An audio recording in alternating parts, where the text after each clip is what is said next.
अस्सलामुअलैकुम। एक बार फिर से मैं आप लोगों के सामने हाज़िर हूँ और एक बार फिर से सर हमारे बीच मौजूद हैं। और आज एक हमारे नए दोस्त शाहिद भाई भी हमारे साथ जुड़े हुए हैं और वकील भाई भी हमारे साथ है, जो भी अभी कैमरामैन के रूप में है। तो आज मैं आप लोगों के सामने हाजिर हूँ मैट्रिक के कुछ अहम सवालात लेकर। तो ये सवाल मैट्रिक की किताब रोशनी से जुड़ी हुई है। तो सर एक बार फिर से हमारे बीच आपका बहुत बहुत इस्तकबाल है। सर जैसा कि मैंने आपसे कहा कि ये सवालात 10वीं जमात की एक किताब रोशनी से जुड़ी हुई है। तो सर रोशनी में कुछ कहानियाँ लिखी गई है, जैसे सेकेंड हैंड, वातुर के किनारे, सूरज का घोड़ा, अर्जुन, खाली संदूक और अंग्रेजिया बाबू। तो सर पहला सवाल मेरा आपसे है, सेकेंड हैंड के बारे में आप हमें कुछ बताएं। ये बिल्कुल सही कहा आपने कि ये जो किताब है हमारे बीच में रोशनी, जो बहुत अहम है। ये दरसी किताब में शामिल जो अफ़साने हैं ये बहुत ख़ास हैं, क्योंकि ये किताबें आजकल मिल नहीं रही हैं। इसलिए वीडियो के ज़रिए इसके बारे में जानना बहुत ज़रूरी है। सबसे पहले सेकेंड हैंड के बारे में हम लोग जानते हैं। सेकेंड हैंड वैकुम मोहम्मद बशीर का लिखा हुआ एक अफ़साना है। अफ़साना इसको नहीं कहेंगे, कहानी कहेंगे, क्योंकि ये तर्जुमा शुदा है लेकिन कहीं कहीं किताब में इसका नाम अफ़साना भी आया है, इसको भी क्लियर कर लें। अगर अफ़साना के रूप में सवाल आता है कि सेकेंड हैंड कैसा अफ़साना है, तो आप इसको भी यही समझेंगे, और कहानी भी अगर कहीं आता है तो इसको भी यही समझेंगे। तो सेकेंड हैंड जो एक कहानी है जिसके लिखने वाले हैं वैकुम मोहम्मद बशीर, ये मलयालम ज़बान से तर्जुमा किया गया है। रोशनी में जो भी कहानियाँ हैं ये सब तर्जुमा की गई हैं, किसी दूसरी ज़बान से लाई गई कहानियाँ हैं। तो सेकेंड हैंड के बारे में जान ले। जैसा कि नाम से ही ज़ाहिर है, सेकेंड हैंड वो सामान जिसे यूज़ कर लिया गया हो, जिसे इस्तेमाल किया गया हो, यानी इस्तेमाल शुदा सामान को सेकेंड हैंड कहते हैं। सेकेंड हैंड में हमारे बीच जो किरदार आते हैं वो दो किरदार आते हैं, गोपीनाथ और शारदा का। गोपीनाथ एक अखबार में काम करता है। अब अफसाने को समझ ले, कहानी को समझ लें। गोपीनाथ एक अखबार में काम करता है। उसका एक घर है। घर में सिर्फ दो ही कमरे हैं। एक कमरा वो अपने अखबार के इस्तेमाल के लिए रखता है, और दूसरा कमरा जो उसका है, दूसरा कमरा वो अपने रहने सहने के लिए इस्तेमाल करता है। एक बार की बात है कि रात का वक्त है, बाहर बारिश हो रही है। गोपीनाथ अपने कमरे में बैठा हुआ है, तभी दरवाजे की दस्तक होती है। वो दरवाज़ा खुलता है तो सामने एक लड़की को देखता है जो बारिश से भीगी हुई है। वो उसके पास जाता है, उसका नाम पूछता है, पता चलता है उसका नाम शारदा है। वो इसे अपने पास ले आता है। शारदा घर में चली आती है। गोपीनाथ उसे खाने पीने का इंतज़ाम करता है, सोने का इंतज़ाम करता है, और शारदा उस घर में रह जाती है। सुबह के वक्त गोपीनाथ जब जागता है तो नाश्ते के बाद, चाय के बाद दोनों में बातें शुरू होती हैं। गोपीनाथ पूछता है कि शारदा, तुम कहाँ जाओगी? तो शारदा कहती है कि इस दुनिया में मेरा कोई नहीं है, मेरी कोई मंजिल नहीं है जहाँ मैं जाऊँगी। गोपीनाथ पूछता है कि आखिर बात क्या है? तो शारदा कहती है कि बात यह है कि मेरा एक दोस्त था, जिसने मुझसे वादा किया था कि वो मुझसे ही शादी करेगा। लेकिन ऐसा हुआ कि मैं उसके बहकावे में आई और उसके बच्चे की माँ बन गई। तब उसने मुझे छोड़ दिया। इसलिए अब समाज भी मुझे कबूल नहीं करेगा, अब मेरे घर वाले भी मुझे कबूल नहीं करेंगे, इसलिए मेरी कोई मंजिल नहीं है। गोपीनाथ कहता है कि ठीक है, अगर ऐसी बात है तो क्या तुम मेरे साथ रह सकती हो, इस घर में रह सकती हो? शारदा तैयार हो जाती है। शारदा उस घर में रहने लगती है। एक दिन गोपीनाथ उससे शादी का इरादा जाहिर करता है। तो शारदा उसे कह देती है कि देखो, शादी तो हो जाएगी, लेकिन मैं एक अच्छी बीवी साबित नहीं होंगी, मैं तुमको वो मोहब्बत नहीं दे पाऊंगी जो तुम्हारा हक बनता है। गोपीनाथ तैयार होता है, कहता है कि तुम जैसे भी रहो, मेरे साथ रहो। दोनों की शादी हो जाती है। शादी के बाद दोनों की ज़िंदगी गुजरने लगती है। एक दिन की बात है कि शहर में कहीं मुशायरा होने वाला रहता है। तो मुशायरे से इसको दावत मिलती है गोपीनाथ को। गोपीनाथ वहाँ जाने के लिए तैयार होता है। तो उस पर नाम देखता है कि वो मुशायरे की सदारत कौन कर रहे हैं। तो पता चलता है कि मुशायरे की सदारत एक शायर साहब कर रहे हैं। ये वही शायर है जिसके ताल्लुकात शारदा के साथ थे। बहरहाल गोपीनाथ उस मुशायरे में जाता है। जाने के बाद जब मुशायरा ख़त्म होता है तो वो शायर गोपीनाथ के पास आता है और कहता है, गोपीनाथ सुना है तुमने शादी कर ली। गोपीनाथ कहता है कि हाँ मैंने शादी कर ली। तो वो शायर कहता है कि क्या तुमको पता है कि शारदा कैसी लड़की है, क्या तुम उसके माजी के बारे में कुछ जानते हो। गोपीनाथ कहता है कि हाँ मुझे उसके माजी के बारे में पूरी जानकारी है। इस पर वो शायर मुस्कुरा के रह जाता है, यानी वो तंजिया हंसी होती है उसकी। गोपीनाथ वापस अपने घर आता है। आने के बाद वो जिस तरह रहता है उस तरह रहने लगता है। एक दिन की बात है, गोपीनाथ बहुत परेशान रहता है क्योंकि शारदा जिसको वो बहुत चाहता है, शारदा उसके साथ बेरुखी करती है। शारदा उसको वो मकाम नहीं देती है जो वाकई गोपीनाथ को मिलना चाहिए। तो वो बहुत परेशान रहता है कि आखिर मैंने शारदा की मोहब्बत में कौन सी कमी की जिसकी वजह से शारदा ऐसा काम कर रही है, ऐसे रवैये हैं उसके मेरे साथ। तो वो शारदा से पूछ बैठता है कि शारदा बताओ, क्या मेरी मोहब्बत में कोई कमी है। शारदा कहती है बिल्कुल नहीं। गोपीनाथ कहता है कि क्या मैंने तुम्हारा कोई ऐसा हक़ है जिसको पूरा नहीं किया, जिसको अदा नहीं किया। शारदा कहती नहीं, आपने सब कुछ दिया मुझे, मेरी उम्मीद से ज़्यादा दिया, और आप मोहब्बत करने वाले शौहर हैं। आपसे अच्छा इंसान तो मेरी नज़र में कोई और दूसरा है ही नहीं। तो गोपीनाथ कहता है कि जब इतनी तारीफ़ करती हो मेरी, तो ये बताओ कि तुम मुझसे मोहब्बत क्यों नहीं करती, मेरे साथ इस रवैये के साथ क्यों आती हो, ऐसा रवैया मेरे साथ क्यों अपनाती हो।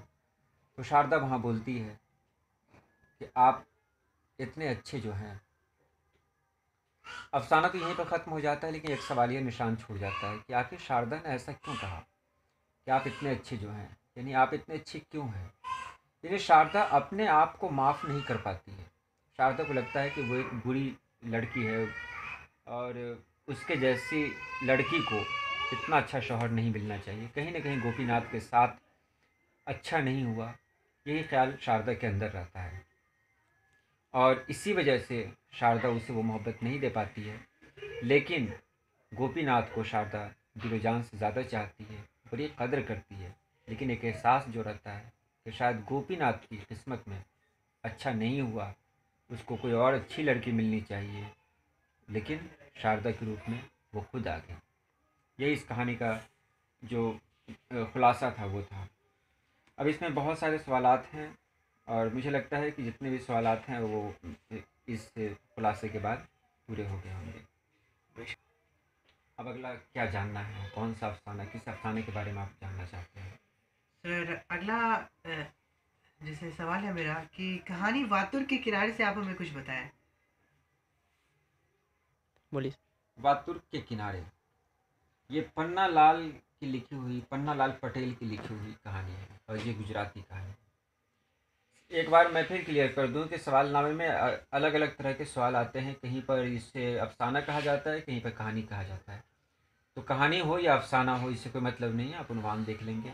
वातुर के किनारे का खुलासा मैं बयान कर दे रहा हूँ, ताकि जितने भी सवालात होंगे वो इससे हल हो जाएंगे। वातुर के किनारे पन्ना लाल पटेल की लिखी हुई कहानी है, जो गुजराती कहानी है। वातुर एक नदी का नाम है, और नदी के किनारे एक छोटी सी बस्ती है, उसी को इसमें मतलब फोकस किया गया है, और वही इस कहानी में मतलब वो बस्ती इस कहानी में मौजूद है, इसीलिए इसका उन्वान पड़ा है वातुर के किनारे। इसके जो ख़ास किरदार है नवल। नवल का शौहर, नवल के दो शौहर हैं, नवल की मौसी और ठाकुर। नवल के बारे में कहा गया कि नवल अपनी मौसी के यहाँ रहती है, मौसी के यहाँ ही उसकी परवरिश हुई। नवल की शादी हो गई थी, लेकिन नवल का जो पहला शौहर है वो भी घर जमाई बनकर रहता था, लेकिन गांव में ठाकुर लोगों की चलती है। ठाकुर लोगों के जुल्म से घबराकर वो गांव छोड़कर भाग गया। अब नवल की दूसरी शादी हुई है। नवल की दूसरी शादी जिस आदमी से हुई है, वो भी घर में घर जमाई बनकर ही रहता है। अब नवल और उसके शौहर में बहुत मोहब्बत है, लेकिन गांव में ठाकुर का राज है, और ठाकुर के बारे में सब जानते ही हैं कि ठाकुर का जुल्म गरीबों पर बहुत ज़्यादा होता है। वातुर के किनारे जो बस्ती है, उस बस्ती में भी वही हाल है कि ठाकुर लोग जो हैं वो जो भी गरीब हैं गांव के, उन पर हमेशा जुल्म करते रहते हैं। ऐसे ही एक दिन का वाक़या है कि जब नवल रास्ते से गुज़र रही थी, बाज़ार से गुज़र रही थी, तो एक ठाकुर ने उस पर कमेंट किया। एक ठाकुर ने उसको कुछ कहा, कुछ ऐसी बातें कही जिसको सुनना या जिस पर अमल करना नवल के लिए मुनासिब नहीं था। तो नवल को ये बात बुरी लगी। नवल अपने घर आई और घर आने के बाद अपने घर वालों को ये बात कही। तो नवल ने ये बात अपने फूफा से भी कहा, यानी मौसा से भी कहा। तो ये ख़बर चलते चलते नवल के शौहर तक पहुंची। नवल के शौहर ने जब ये ख़बर सुनी, ये बात सुनी, तो उसके अंदर एक जज्बा जागा, बीवी की मोहब्बत जागी, एक गैरत जागी उसके अंदर, और वो गुस्से में घर से निकला और निकलने के बाद ठाकुर का कत्ल कर दिया। ठाकुर का कत्ल करना ये कोई आम बात नहीं है। ठाकुर बहुत ही पैरवी वाले होते हैं। ठाकुर की कहाँ जो इज़्ज़त होती है, जो मर्तबा होता है, उससे सभी लोग वाकिफ़ हैं। तो ठाकुर से दुश्मनी लेना कितना मुश्किल काम है, ये बाद में एहसास हुआ। अब यह है कि जब जब नवल के शौहर ने ये काम कर दिया, तब उसे एहसास हुआ कि शायद उसने बहुत बड़ी गलती कर दी है। वो वापस नवल के पास आया और कहा कि देखो, मैंने उस समय ये काम कर दिया है। नवल ने उससे कहा कि ये तो बहुत बड़ा काम किया आपने, ठाकुर लोग आपको ज़िंदा नहीं छोड़ेंगे, आपके लिए अच्छा यही है कि आप गांव छोड़ कर चले जाएं। उसके शौहर के अंदर ये बात आती है कि वाकई गांव छोड़ देना ही अब ज़रूरी है। तो वो गांव छोड़ देता है और जंगल में चला जाता है। जंगल में जाने के बाद तरह तरह की ठोकरें खाता है, जिससे मतलब वो जो माजूर हो जाता है उसकी एक टांग भी जवाब दे जाती है, लेकिन फिर भी वो जंगल में रहता है। अब एक ये है कि जब रात होती है तो वो अक्सर नवल से मिलने के लिए आता है। वो अक्सर भेष बदल कर नवल से मिलने के लिए आता है। नवल उससे मिलती है। नवल को भी खुशी मिलती है और उसको भी सुकून मिलता है, उसके शौहर को भी सुकून मिलता है। एक दिन की बात है, नवल जब अपने घर के बाहर निकलती है तो देखती है कि उसके घर के आसपास बहुत सारे अजनबी लोग हैं जो इधर उधर घूम रहे हैं। तब नवल को एहसास होता है कि कहीं ये अजनबी लोग जो दिखाई दे रहे हैं, कहीं ये ठाकुर के लोग तो नहीं हैं। कहीं ठाकुर को इस बात की जानकारी तो नहीं हो गई कि नवल का शौहर उससे मिलने के लिए आता है। ये बात नवल को परेशान करती है। और उस रात जब नवल का शौहर उससे मिलने के लिए आता है तो नवल उससे रोते हुए कहती है कि आप मेरी एक बात मानेंगे। नवल का शौहर कहता है कि ठीक है, मैं तुम्हारी बात मानूंगा। तो नवल कहती है कि आज के बाद आप मुझसे मिलने ना आए। नवल ये जुमला मोहब्बत में कहती है। उसके अंदर जो जज्बा होता है वो अपने शौहर को बचाने का होता है, लेकिन उसके शौहर को ये बात बुरी लगती है।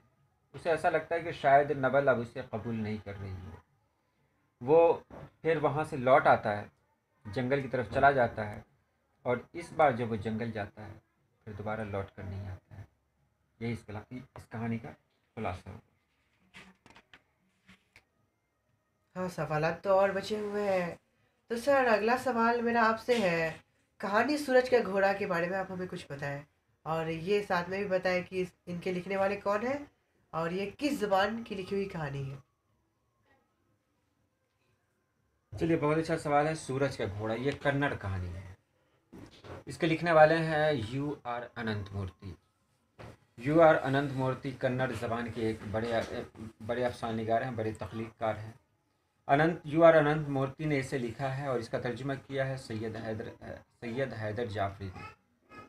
सूरज का घोड़ा, जैसे कि हम लोग जानते हैं कि हमारे इलाके में भी एक कीड़ा होता है जिसको लोग अलग अलग नामों से जानते हैं। कुछ लोग उसे अल्लाह ताला का घोड़ा कहते हैं, कुछ लोग क्या कहते हैं, हनुमान का घोड़ा कहते हैं।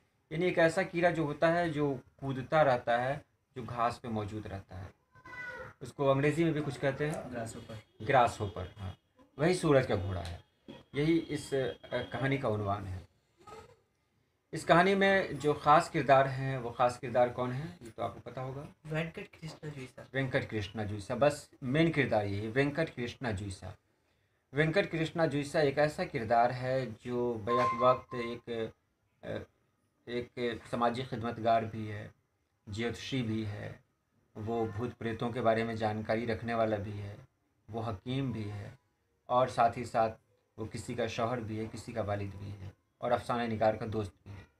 यानी इतनी सारी खूबियाँ हैं उसके अंदर। इसके अलावा भी एक खूबी उसके अंदर है कि वो बहुत अच्छा मसाज करता है, वो लोगों का बदन दबाता है। तो वेंकट कृष्णा जुईसा का जो दोस्त है, जो अफसाना निगार हैं, वो एक बार वेंकट कृष्णा जुईसा से मुलाकात करने के लिए उसके इलाके में आते हैं। उसके इलाके में आते हैं तो देखते हैं कि जहाँ से वेंकट कृष्णा जुईसा के पास जाने की सड़क शुरू होती है, यानी गांव से बहुत पहले ही वेंकट कृष्णा जुईसा से मुलाकात हो जाती है।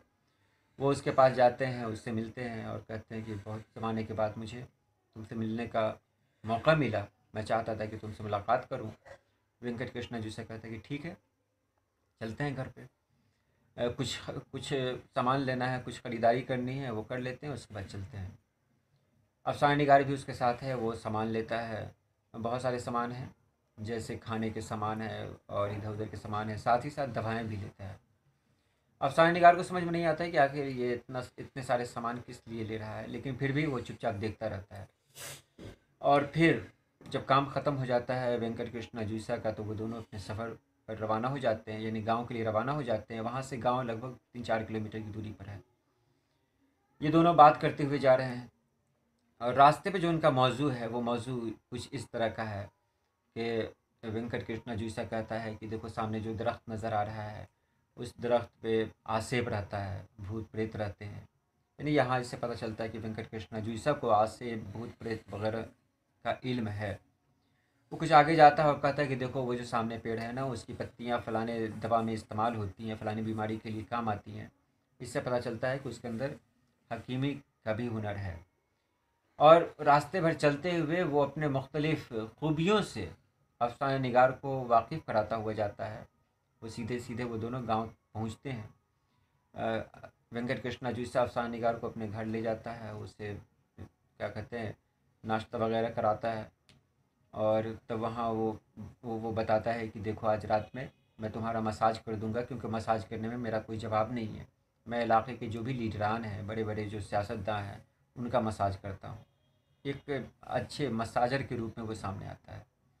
उसकी बीवी है, उसकी बीवी हमेशा उसको डांटती रहती है, लेकिन फिर भी वो चुपचाप सब कुछ सुनता रहता है, सहता रहता है। अफसाना निगार उससे पूछता भी है कि तुम्हारी बीवी इतनी डांटती है, फिर तुमको बुरा नहीं लगता है?